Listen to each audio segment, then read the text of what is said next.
সালাম দিলে সহস্র সালাম।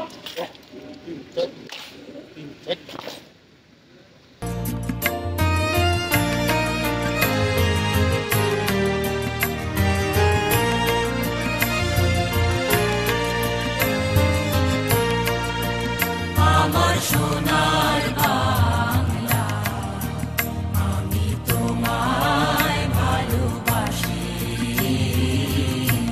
চিরদিন তোমার আকাশ, চিরদিন তোমার আকাশ, তোমার বাতাস আমার প্রাণে, তোমায় আমার প্রাণে বাজায় বাঁশি সোনার বাংলা, আমি তোমায় ভালোবাসি।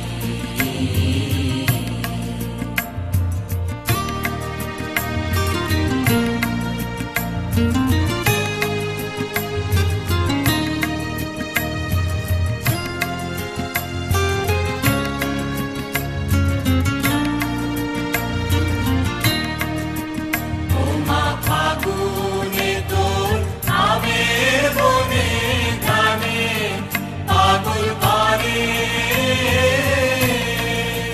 মরি হায় হায় রে।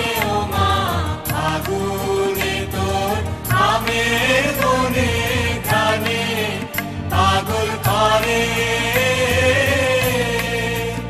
ওমা আঘ্রাণে তোর ভরা খেতে কি দেখেছি,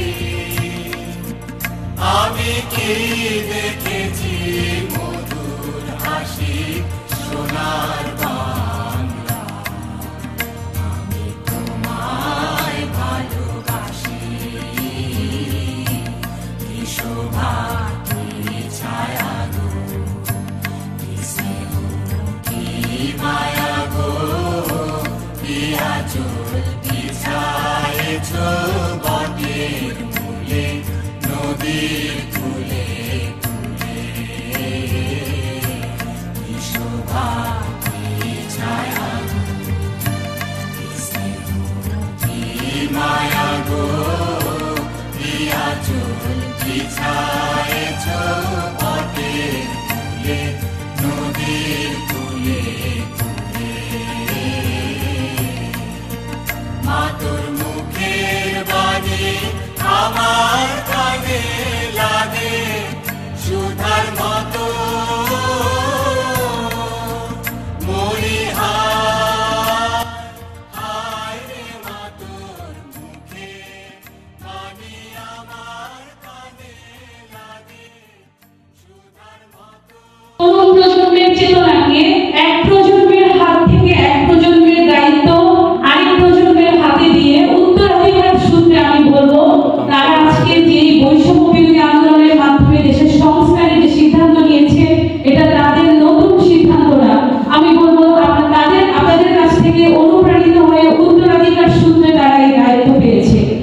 তারা তাদের উপর অর্পিত উত্তরাধিকার সূত্রের দায়িত্ব সঠিকভাবে পালন করবে এবং আমি আমার উপজেলা পরিষদ এবং প্রশাসনের পক্ষ থেকে আপনাদেরকে কথা দিচ্ছি, বর্তমান বাংলাদেশ যে বৈষম্য বিরোধী এবং চেতনায় উদ্বুদ্ধ, আপনাদের যে স্বাধীনতা সার্বভৌমত্ব রক্ষার যে চেতনা, সেটা আমি শপথ করছি আমি এবং আমার পরিষদ প্রশাসন আমরা পালন করব। আজকে এই প্রোগ্রামের শেষে আমি আর কথা বাড়াতে চাই না, আপনাদেরকে অন্তঃস্থল থেকে আবারও ধন্যবাদ জানিয়ে বিজয় দিবসের চেতনায় উদ্বুদ্ধ হয়ে আসুন আমরা আবারও একবার নতুন করে শপথ নিই আমাদের প্রিয় বাংলাদেশকে স্বপ্নের সেই উচ্চতায় পৌঁছানোর জন্য আমাদের একতাবদ্ধ হয়ে আমরা প্রচেষ্টা চালিয়ে যাব। আমাদের দেশ যেন শান্তি, প্রগতি এবং সুখের প্রতীক হয়ে ওঠে। আমাদের নবপ্রজন্মকে স্বপ্ন দেখায় যে তারা হবে এমন এক বাংলাদেশের নির্মাতা, যেখানে দেশের প্রতিটা নাগরিক তার অধিকার নিয়ে স্বাধীনভাবে বাঁচতে পারবে। আজকে উপস্থিত সকল প্রিন্ট ও ইলেকট্রনিক মিডিয়ার সাংবাদিকবৃন্দকে আমি অনেক আন্তরিক ধন্যবাদ জানাচ্ছি। মহান বিজয় দিবসের আমাদের আগামী প্রোগ্রামগুলোতে আপনারা উপস্থিত থাকবেন। আপনাদের জন্য আমাদের উপজেলা প্রশাসনের পক্ষ থেকে সামান্য আমাদের যতটুকু সাধ্য আছে সেই সাধ্য সহযোগিতা করে আমাকে আপ্যায়নটুকু আপনারা গ্রহণ করবেন। আপনাদেরকে আবারও ধন্যবাদ জানিয়ে আমি আমার বক্তব্য শেষ করছি। আসসালামু আলাইকুম।